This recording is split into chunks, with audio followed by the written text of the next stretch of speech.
a Mônica Christian, que vai estar ministrando sobre a nossa vida nessa noite. A Ana Zoe, a gente já tem falado isso constantemente, esse reacender de um fogo que estava se apagando.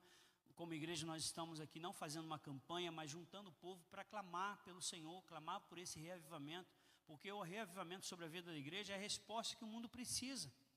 E foi assim durante os séculos passados, durante a igreja contemporânea. Deus tem feito maravilhas em todo o mundo, e hoje não é diferente, mas nós precisamos clamar, e hoje a gente vai falar sobre sinais e prodígios, porque a palavra de Deus em Atos capítulo 2, 42 a 47 vai falar que havia temor, mas também havia sinais e prodígios.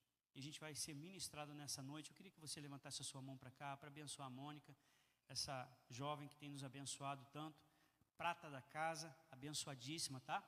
Em nome de Jesus. Senhor, eu te dou graças porque o Senhor tem falado conosco e continuará falando. E eu te dou graças pela tua fidelidade à tua própria palavra. Usa a tua filha, Senhor, como o Senhor tem usado, Senhor. Faz de novo, Senhor. Reaviva a nossa fé ainda mais, Senhor. Reaviva, Senhor, a tua obra no meio dos anos, Senhor. E que a partir, Senhor, desse púlpito, da tua palavra, Senhor, Deus, flua poder sobre a vida da tua igreja, para aqueles que estão presentes aqui, para aqueles que estão online, em o nome de Jesus, que o teu poder, Senhor, Deus, flua sobre a nossa vida, em o nome de Jesus.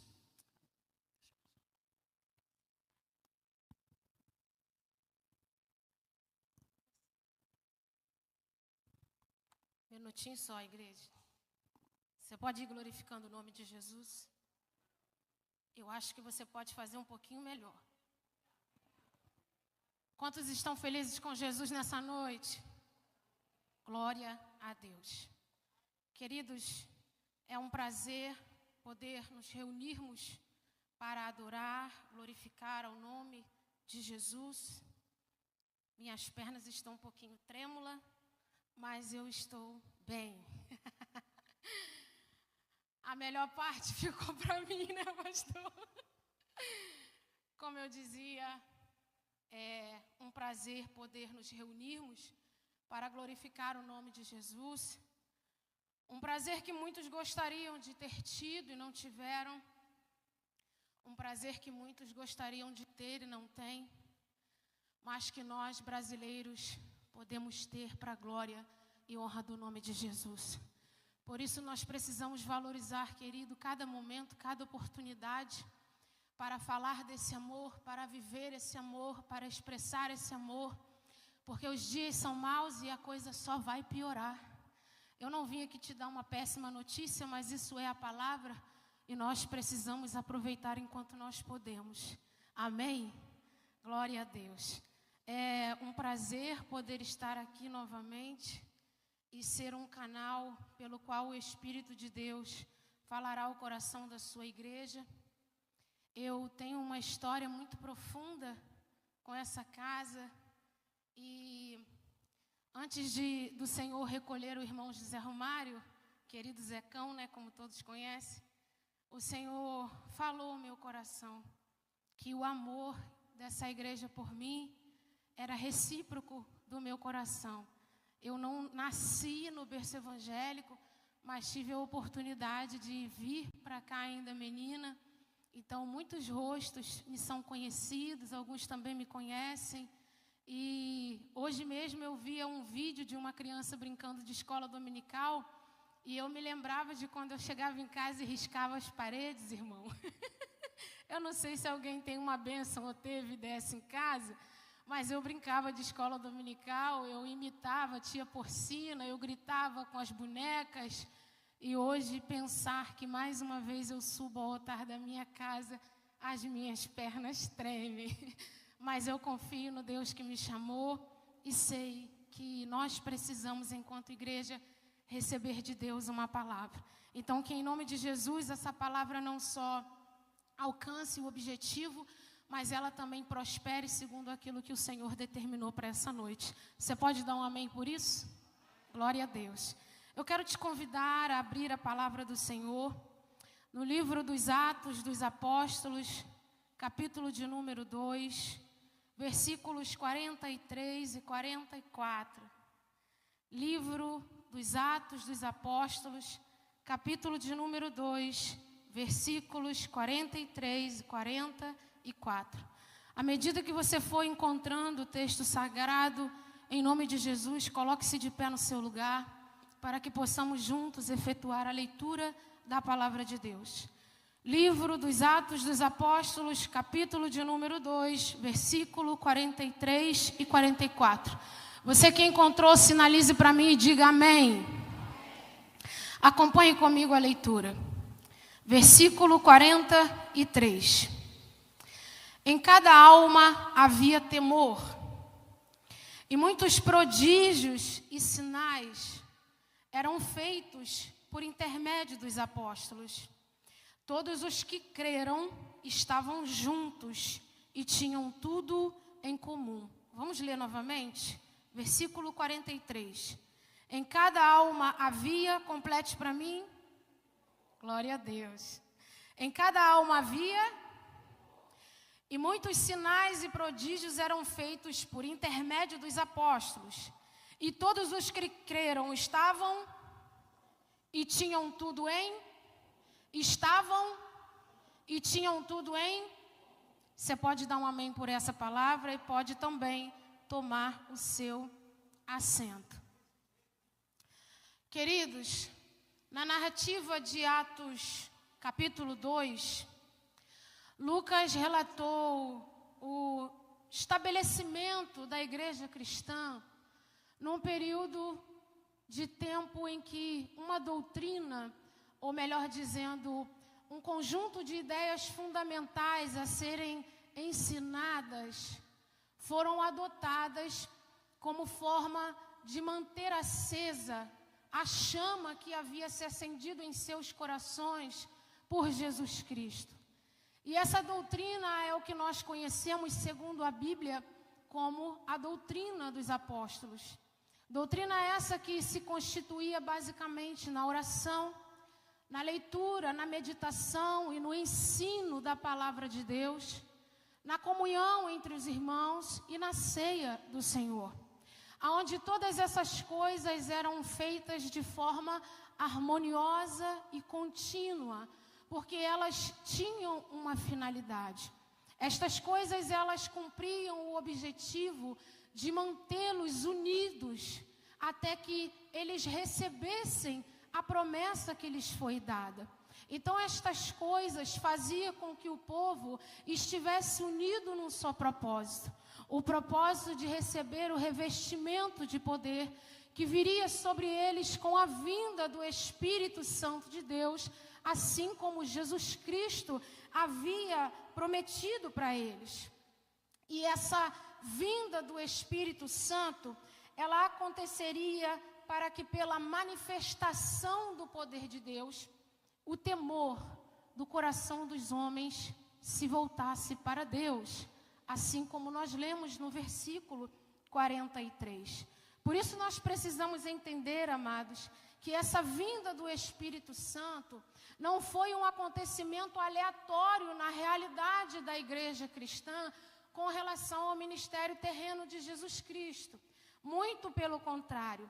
O Espírito de Deus veio para fazer com que a obra de Deus iniciada através de Jesus Cristo não fosse interrompida, mas fosse continuada. Naquele tempo, por aqueles que se chamavam discípulos, que mais tarde se tornaram apóstolos, e depois deles, todos aqueles que viessem a ser discípulos de Jesus Cristo por meio do Evangelho anunciado. E isso, amados, não incluía só os apóstolos e nem os discípulos que vieram depois deles naquele tempo, mas isso também inclui a mim e a você. Você pode dar um amém por isso? Glória a Deus. Nesse sentido, então, se faz necessário entendermos o contexto que precedeu esse evento de Atos 2, essa vinda do Espírito Santo para a igreja de Jesus Cristo sobre a terra, para nós entendermos a importância que isso ainda tem nas nossas vidas hoje, como teve na igreja do passado, na vida daquelas pessoas. E esse evento, essa vinda do Espírito Santo, ela ocorreu num período onde o tempo testamentário, o período testamentário estava em transição, estava em curso. E isso basicamente era o Antigo Testamento que havia se cumprido na morte e na ressurreição de Jesus Cristo. E Jesus Cristo que havia iniciado a segunda etapa da obra de Deus com relação à redenção da humanidade. Então, amados, esse período, esse tempo, ele também envolvia algumas circunstâncias na vida do povo de Deus que eram acompanhadas por um fator determinante. Um fator que acompanhava aquele povo aproximadamente 1.200 anos até aquele momento. Isso é só para que você entenda que é muito tempo em que um fator determinante acompanhou as circunstâncias da vida do povo de Deus. E esse fator determinante, ele é conhecido por nós, biblicamente, como o sistema sacrificial. Um meio criado pelo próprio Deus, para que por meio dele o seu povo obtivesse o perdão e o favor, e com isso estabelecesse entre eles e mantesse entre eles a presença de Deus, do Deus que é único, que é vivo e que é inigualável. Então, entendendo essas circunstâncias, esse fator determinante, nós podemos ter uma ideia de como seria uma tarefa desafiadora para os discípulos e até mesmo para o próprio Jesus Cristo, estar inserido num contexto onde, por muitos anos, o sistema sacrificial foi o meio pelo qual o povo alcançava o perdão e o favor de Deus. Então, agora em Cristo, convencer aquele povo de que Deus estava estabelecendo e determinando uma igualdade entre esses dois meios, ou seja, seria difícil convencer aquele povo que agora tudo o que eles conseguiam da parte de Deus, que outrora era recebido por meio de obras da lei, agora em Cristo seria obtido pela fé. Então, convencer um povo que já está acostumado há muito tempo numa coisa só, de que Deus agora estava trazendo algo novo, na verdade novo não, porque Deus estava cumprindo o que Ele prometeu. Deus havia enviado o seu único filho, seu filho amado, para que por meio dele o seu amor fosse derramado e a humanidade fosse redimida. Mas trazer essa realidade num contexto desafiador e fazer aquele povo crer naquilo ali seria uma tarefa quase que impossível. Mas eu escolhi esse termo quase que impossível porque era quase, mas não era impossível.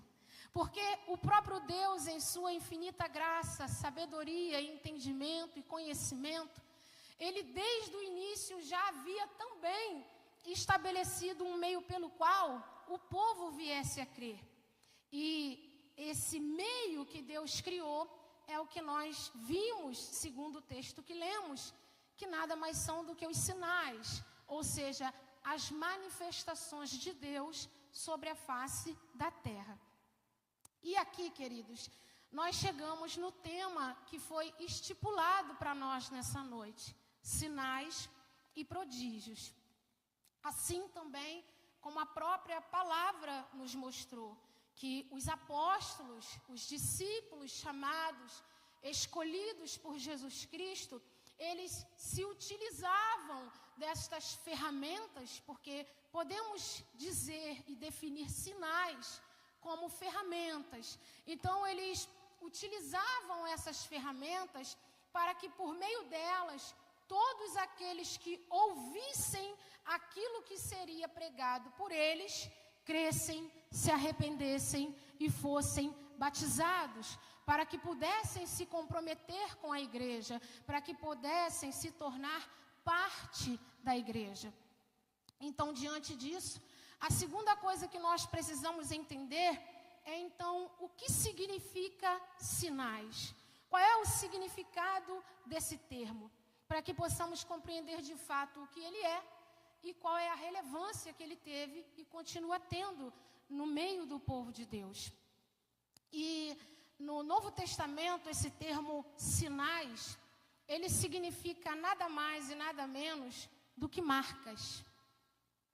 E essas marcas, elas se tratam de uma impressão deixada por alguém para comprovar algo e evidenciar um alguém específico. Aleluia. Então, de uma forma mais simples, biblicamente falando, para que possamos compreender, sinais são instrumentos vindos da parte de Deus e operados pelo Espírito Santo através da igreja. E ela cumpre a finalidade de deixar marcas, isto é, comprovar algo e evidenciar alguém específico. Então, partindo dessa definição, nós precisamos nos perguntar: o que precisou e ainda precisa ser comprovado? E quem precisou e ainda precisa ser evidenciado? E para essa resposta, eu quero te convidar a abrir a sua Bíblia. E agora eu peço gentilmente aos meus irmãos da projeção que não projetem mais o texto no telão, porque o Senhor está falando: eu quero a minha igreja apta na palavra. Amém, queridos?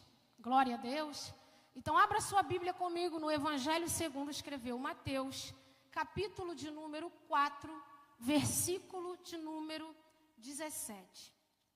Mateus, capítulo de número 4, versículo de número 17. Está escrito: daí por diante, passou Jesus a pregar e a dizer: arrependei-vos, porque está próximo o reino dos céus. Numa outra tradução, arrependei-vos, porque o reino de Deus está próximo. Nesse registro de Mateus, ele traz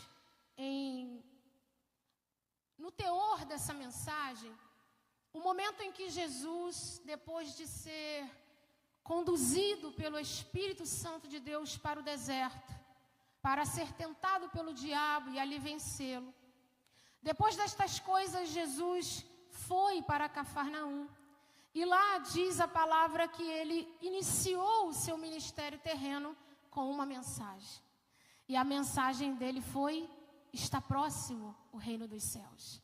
Ou está próximo o reino de Deus.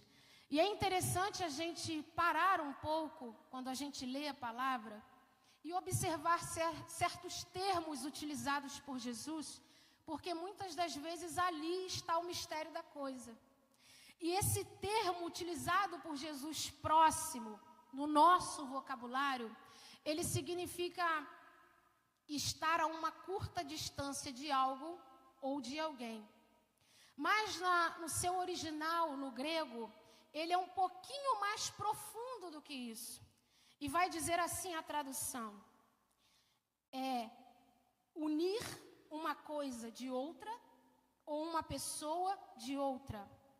Aproximar-se de alguém para trazê-la para perto de si, o mesmo que estender um convite, a intimidade para alguém. Essa notícia que Jesus veio inaugurando o seu ministério, ela significava basicamente que a espera havia acabado e que o tempo do cumprimento da ação soberana e decisiva de Deus com relação à redenção da humanidade, isso também inclui a mim e a você, havia chegado ao fim. E eis aí, amados, o Evangelho de Jesus Cristo. O Rei aguardado chegou para manifestar o reino do qual ele faz parte, para que por meio dele o ser humano possa ser unido, aproximado novamente a Deus, como um dia deixou de ser por causa do pecado.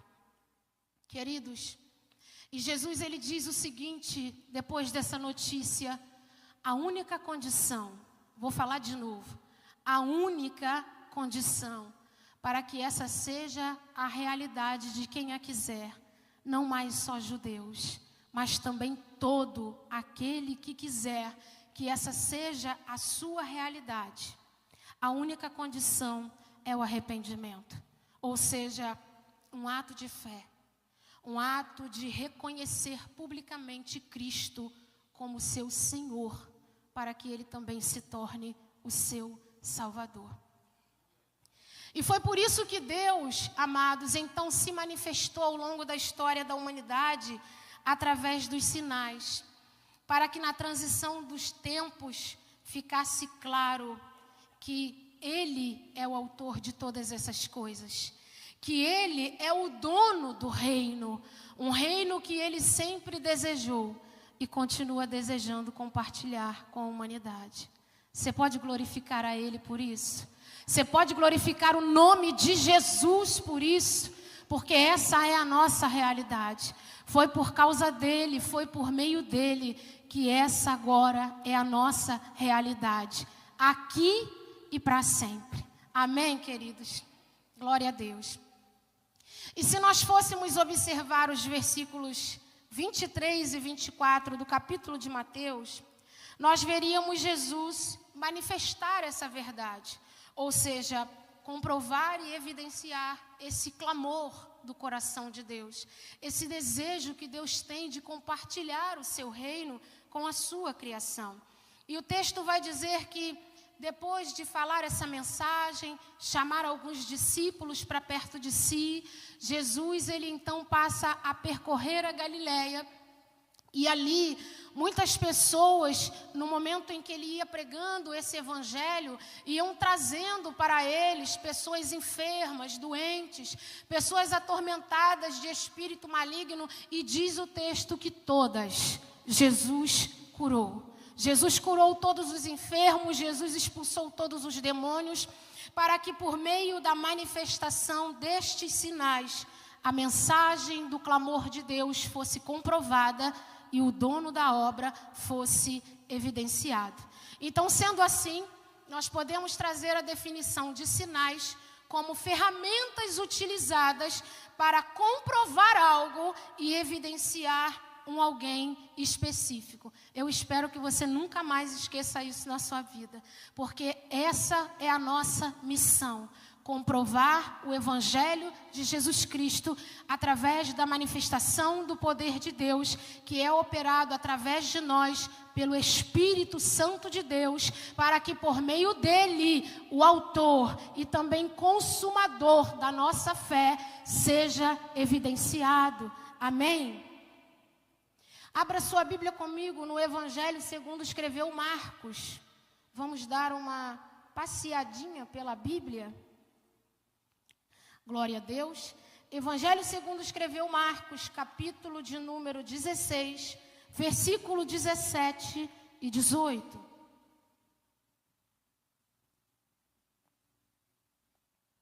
Evangelho segundo escreveu Marcos, capítulo 16, versículos 17 e 18. Diz assim o texto: estes sinais hão de acompanhar aqueles que creem. Em meu nome expelirão demônios, falarão novas línguas, pegarão em serpentes, e se alguma coisa mortífera beberem, não lhes fará mal. Se impuserem as mãos sobre os enfermos, eles ficarão curados. Nesse contexto de Marcos relata Jesus aparecendo aos seus discípulos após a sua ressurreição e basicamente passando agora oficialmente a continuidade da missão para a responsabilidade dos seus discípulos. Só que Jesus não os enviou com as mãos vazias. Esse texto ele também nos mostra que Jesus, ele os muniu com essas ferramentas. Jesus disse: esses sinais hão de acompanhar. Jesus está afirmando: vocês não vão de mãos vazias, mas eu vou estar munindo vocês para que a obra que eu estou passando para a responsabilidade de vocês cumpra o propósito e prospere no seu objetivo. Só que antes de eu continuar falando sobre esse contexto, Deixa eu só, como diz o pastor Marcos, abrir um parêntese. Adoro isso, gente. Ele é demais. Amém. Abrir um parênteses para dizer para vocês que não existe só esses sinais. Amém? Esse texto foi um texto escolhido pelo Senhor apenas para fazer uma referência ao que eu estou dizendo. Mas existem outros. Esses, por coincidência, são os mais comuns entre nós, né? Nós somos uma igreja que trabalhamos com libertação, com esse trabalho de libertar pessoas, de orientar, de trabalhar mais afinco a cura. Então, nós vemos no nosso contexto aqui, Metodista Betel, essas coisas mais comuns. A expulsão de demônios, o falar em línguas espirituais, a interpretação das línguas espirituais. Nós temos também o dom de visão, nós temos os sonhos, nós temos as profecias, nós temos os sinais de confirmação, como Gideão. Às vezes fazemos algumas coisas e pedimos a Deus certos sinais para comprovar que aquilo realmente vem dele. Então, nós temos uma gama grande de sinais que acontecem comumente em nosso meio. Mas existem também, porque nós lemos a Bíblia, amém? De Gênesis a Apocalipse, alguns sinais que aconteceram que são incomuns, mas não são impossíveis de acontecer. E eu preciso dizer isso porque existe uma tese, inclusive defendida por alguns teólogos, por alguns estudiosos, que Deus não opera mais esses sinais porque eles foram apenas operados por causa da relevância daquele tempo. Isso pode até ser uma base verdadeira, queridos, mas isso não significa que isso impede o nosso Deus de fazer hoje como Ele operou no passado. Nós precisamos entender que o nosso Deus é o mesmo, Ele não mudou, amém? Ele continua sendo Deus, Ele continua sendo soberano, o controle continua nas mãos dEle, Ele tem o conhecimento, Ele tem a capacidade, Ele é onisciente, Ele é onipotente, Ele é onipresente e Ele faz como quer, com quem quer, para quem quer e do jeito que Ele quer. Então, o fato de nós não vermos esses sinais incomuns acontecerem, não significa que Deus não possa e não queira operar nesse tempo, na nossa geração, como Ele operou no passado. Mas isso não cabe a nós opinar, decidir, mas sim a Ele, que à medida da necessidade da obra, através do Espírito Santo que está dentro de nós, não só individualmente, mas coletivamente enquanto igreja, será operado para que o temor volte, o coração dos homens se volte para o temor de Deus. Amém, queridos? Então, por favor, não pensem que por você não ver um milagre incomum, isso significa que Deus não possa operar. Isso cabe a Ele, que se necessário for, Ele fará para que o nome dEle seja glorificado e vidas sejam salvas e libertas para a glória do nome dEle. Amém, queridos? Então, amados, esse texto, ele fala muito ao nosso coração enquanto igreja, porque Jesus disse para eles o seguinte: os sinais vão acompanhar. Não somos nós que acompanhamos os sinais, são eles que nos acompanham. Amém? E à medida que se fizer necessário, eles se manifestarão para a glória do nome de Deus. Dá uma olhadinha comigo no versículo 20 do mesmo texto, Marcos 16, versículo 20. Na verdade, vamos ler o 19 também. Está escrito assim: de fato, o Senhor Jesus, depois de lhes ter falado essas coisas, foi assunto aos céus e assentou-se à destra de Deus. E eles tendo partido, ou seja, os discípulos tendo partido, começaram a pregar o evangelho em toda a parte. E cooperando com eles, o Senhor confirmava-lhes a palavra pregada por meio dos sinais que os seguiam. E cooperava com eles o Senhor, confirmando o que diziam por meio dos sinais que os seguiam. Ou seja, Jesus muniu os seus discípulos com essas ferramentas, mas isso não significa que estaria no poder deles decidir como, quando e em quem manifestá-los. A nossa missão é pregar o Evangelho e estar disponível para que o Espírito Santo de Deus possa operar através da nossa vida. Posso ouvir um amém por isso? Então, esse versículo, ele, pelo menos ao meu ver, ele é um lembrete do que deve ser feito e de que essa tarefa de pregar o Evangelho não é uma tarefa solitária ou impossível de ser realizada, mas ela é uma cooperação entre Jesus e os seus discípulos. Ela é uma cooperação entre Jesus e a sua igreja, uma parceria destinada a dar frutos. Uma parceria destinada a dar frutos. Eu, você, nós, Igreja do Senhor, fomos destinados por Deus para dar frutos. Esse é o lembrete do Senhor para nós. Só que, infelizmente, queridos, ainda existem pessoas, como no passado, obstinadas de coração. Pessoas que tentam abafar e desacreditar o Evangelho genuíno de Jesus Cristo. Pessoas que fazem isso não por fé, não por causa de fé, mas por medo. Pessoas cujos interesses são puramente egoístas, que aceitam tudo, que incluem tudo, menos Deus e o seu plano de amor, misericórdia. E não é só misericórdia por aqueles que agem assim, mas por nós também, para que nós não sejamos esses. Porque esses, queridos, quando o dia chegar, vão ouvir de Jesus: para longe de mim, porque eu nunca te conheci. O termo original é esse. Eu nunca. Imagina você 40, 50, 60 anos de evangelho. Curou, libertou, pregou, batizou, arrastou multidões. E no dia mais esperado, Jesus olhar nos seus olhos, porque eu não sei você, mas eu desejo olhar nos olhos dele. E Jesus olhar nos seus olhos e dizer: eu nunca te conheci.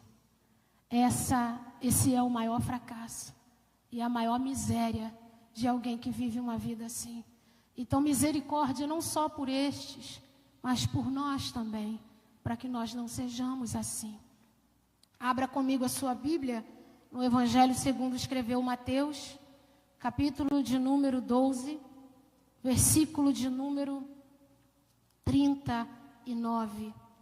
Evangelho segundo escreveu Mateus, capítulo 12, versículo de número 39. E respondeu-lhe Jesus: uma geração má e adúltera pede-me um sinal, mas nenhum sinal lhe será dado, senão o do profeta Jonas. Misericórdia. Essa foi a fala de Jesus, amado, dirigida para essas pessoas. Pessoas que andaram ao longo do ministério terreno de Jesus Cristo, atrás dele, mas não porque o amavam, não porque o desejavam, mas porque espreitavam falhas, esperando erros, para ter com que desacreditar Jesus e o Evangelho ministrado.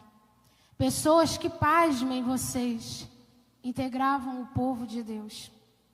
E esse contexto que Jesus deu, essa resposta, estes homens pediam Jesus um sinal miraculoso para que pudessem acreditar em sua autoridade. Mas a única resposta que Jesus os deu foi geração má e adúltera, ou seja, geração que se opõe ao que é bom e que transgride a aliança, que é infiel, que viola a santidade de Deus. Jesus falou com eles nesse termo porque não se tratava aqui de derrubar a incredulidade, Porque a incredulidade, ela se derruba com a comprovação do Evangelho. Porque uma coisa que o Espírito Santo de Deus é comprometido com vidas. E você não precisa, claro que isso não é uma desculpa para você não buscar uma vida de santidade, mas o Espírito Santo, ele opera não é porque você é bonzinho, não é porque você assiste culto, não é porque você jejua. Todas essas coisas cooperam para a sua santidade, mas ele se manifesta através de nós, através da sua igreja, porque ele é comprometido com a missão. E se ele está em nós, nós precisamos entender que essa é uma parceria destinada a dar certo. Por isso precisamos nos comprometer com ela. Então, queridos, Jesus, ele fala com o povo cuja mentalidade é obstinada, a mentalidade de beneficiar-se à custa do descrédito do evangelho genuíno. Pessoas que ensinam o evangelho meia boca, porque no evangelho meia boca você pode tudo. No evangelho meia boca você se mistura com tudo. Satanás, ele te aceita estando no culto e estando no mundo. Satanás, ele te aceita tendo fé e não tendo fé. Mas para ser uma parceria com o Espírito Santo, entrar e permanecer no reino, junto de Cristo e futuramente junto de Deus, você precisa se comprometer com essa obra. E isso significa, queridos, renunciar-se a si, tomar a sua cruz e seguir Jesus Cristo. Renunciar os seus direitos, os seus desejos. Talvez o pastor gostaria de estar em casa, deitado, descansando, junto da filha, comemorando o aniversário, mas estão aqui, porque se comprometeram com essa obra. E não só eles, mas nós também. Muitas vezes a gente tropeça, a gente estremece, mas quando nós buscamos o comprometimento, o Senhor nos levanta. A palavra de Deus diz que aqueles que confiam em carro e em cavalos, eles tropeçam e caem. Mas os que confiam no Senhor, ainda que esses caiam, eles serão levantados, porque eles confiam no Senhor. Então, renunciar-se a si, se tomar a cruz e seguir a Cristo, é seguir a via dolorosa. Jesus Cristo tomou a cruz, seguiu a via dolorosa rumo ao Calvário. E o que eu e você temos feito? Qual é o caminho que temos seguido? Porque se você disser para mim que você nunca renunciou, que você nunca perdeu, desculpa, eu não sei qual é o evangelho que você vive, mas não é o mesmo do meu. Porque tem dias que a gente está como Jesus Cristo, suando sangue, irmão. Coisas até que são lícitas, coisas até que Deus pode dar, coisas que você trabalhou muito para ter, mas Jesus para e fala, me dá. E aí? E eu quero deixar uma pergunta para você, como o Espírito Santo me fez. Temos andado tanto atrás de sinais, buscamos tanto manifestação de poder. Para quê? Se isso não está nos levando para o céu. Porque não cabe a nós decidir isso, mas estarmos disponíveis para o Senhor fazer. Nós temos ciência de que as perseguições virão. Imagina agora, se a polícia entrasse por aquelas portas, você sentado do lado do seu filho, ele colocasse uma arma na cabeça do seu filho e dissesse, nega Jesus ou ele morre. O que você faria? Agora você pode me responder que não negaria, mas eu duvido que você primeiro não ia suar sangue como Jesus Cristo. Porque são coisas que a gente ama, são coisas que a gente busca. Mas Jesus disse que aquele que ama mais aos seus filhos, a sua família, os seus bens, a sua vida, não é digna dele. Não é que você não possa amar, mas ele tem que estar em primeiro lugar. E ele não disse isso para nos castigar, ele disse isso para nos preparar, porque ele sabe o que está vindo por aí. E ele não quer nos perder. O Senhor tem ciúme de nós. Ele trabalha todos os dias para que nós nos mantenhamos em sua presença. Amados, nós, enquanto igreja, precisamos entender que nós não fomos chamados. Nós não fomos chamados para defender o Evangelho, para reescrever o Evangelho ou para ensinar o Evangelho de qualquer outra forma que não seja o Evangelho da renúncia, do arrependimento e da salvação. Nós precisamos, enquanto igreja, e eu falo igreja amplamente, igreja sobre a face da terra, nós precisamos morrer e nascer de novo. Nós precisamos nos arrepender. Nós precisamos voltar às primeiras obras, às velhas práticas. E isso não é saudosismo, irmão. Irmão, repreende isso da sua mente. Oração, palavra, comunhão, isso não é saudosismo, irmão. Isso é doutrina de Deus para a nossa vida. Isso é um conjunto de ideias fundamentais que Jesus Cristo nos ensinou para que nós estejamos seguros até a sua volta. A oração, a leitura, a meditação, o ensino da palavra de Deus, a comunhão que visa unir e não distrair. Queridos, a comunhão entre os irmãos não visa distrair, ela visa unir. Se você vem para ter comunhão para distração, você está no evangelho errado. Você precisa de unidade, e unidade significa, muitas vezes, suportar em amor. Isso é unidade. Isso é unidade. É isso que o Senhor quer de nós. Nós precisamos retomar a rota. Voltar para o plano original de Deus. E semana passada eu não vim, falei com o pastor Marcos. Eu fui acometida de uma crise de bronquite muito forte. E geralmente ela me derruba por dias. E eu estava com muita falta de ar, eu estava jejuando e pedindo a Deus misericórdia, porque eu tinha essa responsabilidade hoje. E fui assistir, estava assistindo o Gabriel ministrando, e eu já estava no final, terminando o sermão, e eu falando para Deus, Deus, mais o quê? Fala comigo. Eu sei que ainda tem alguma coisa aí que o Senhor quer falar, que o Senhor quer fazer, e de repente Gabriel trouxe a frase, linha de frente. Quantos estavam aqui e lembram disso? Amém? E o Senhor na hora terminou a frase. E Ele disse, esse é o posicionamento que eu espero da minha igreja. Linha de frente. Aqueles que carregam a responsabilidade de lutar pelo propósito. E dar a vida por ele, se necessário for. É isso que Deus quer de nós. Um comportamento que começa no secreto. Porque o avivamento coletivo, amados, ele é fruto do avivamento individual. Não adianta você estar sentado aí, de joelhos, clamando por um avivamento da igreja, se lá no seu íntimo você não busca, você não renuncia, você não se arrepende. Esse arrependimento começa na intimidade. Às vezes você não tem nada para dizer, é só silêncio, é só lágrimas. Muitas vezes eu cheguei diante do Senhor e falei, Senhor, eu não tenho força para ler, eu não tenho força para orar, não tenho força para fazer nada.